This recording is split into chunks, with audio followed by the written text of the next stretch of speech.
Hello மக்களே, welcome to Laksha வீட்டு சமையல்.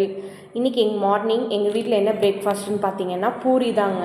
ஸோ யூஸ்வலாக சாட்டர்டே பூரி இல்லைனா சப்பாத்தி இருக்கும். எனக்கு பூரியை நல்லா எண்ணெயில் போட்டு செவக்கிற வரைக்கும் பொரிச்சு எடுத்து சாப்பிட தாங்க ரொம்ப பிடிக்கும். அதோட டேஸ்ட்டு வேறு லெவலில் இருக்கும்.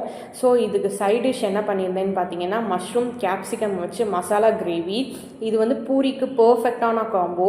ட்ரை பண்ணி பாருங்கள். யூஸ்வலாக நம்ம மசால் கிழங்கு தான் பண்ணுவோம் பூரிக்கு. இந்த மாதிரி டிஃப்ரெண்ட்டாக ட்ரை பண்ணி பாருங்கள். காளானும் குடமிளகா போட்டு மசாலா கிரேவி. எனக்கு இன்றைக்கி பிரேக்ஃபாஸ்ட் முடிக்கவே 11 ஆகிடுச்சு. எனக்கு பசிக்க ஆரம்பிச்சிருச்சு. நான் பிளேட் எடுத்து சாப்பிட ஆரம்பிச்சிட்டேன். ஸோ இதோட அடிஷனாக இன்றைக்கி வந்து ஹெல்த்தியான சாலட் பண்ணியிருந்தேன், மசாலா கார்ன். இது வந்து ஈவினிங்கும் எடுத்துக்கலாம், மார்னிங் பிரேக்ஃபாஸ்ட்டும் எடுத்துக்கலாம். ஈவினிங்க்கு ஃபில்லிங்கான சாலடாக இருக்கும்.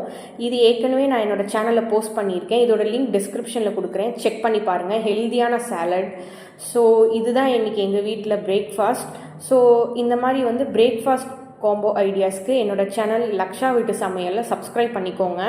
மறக்காமல் லைக் அண்ட் ஷேர் பண்ணுங்கள். Thank you so much. பாய்.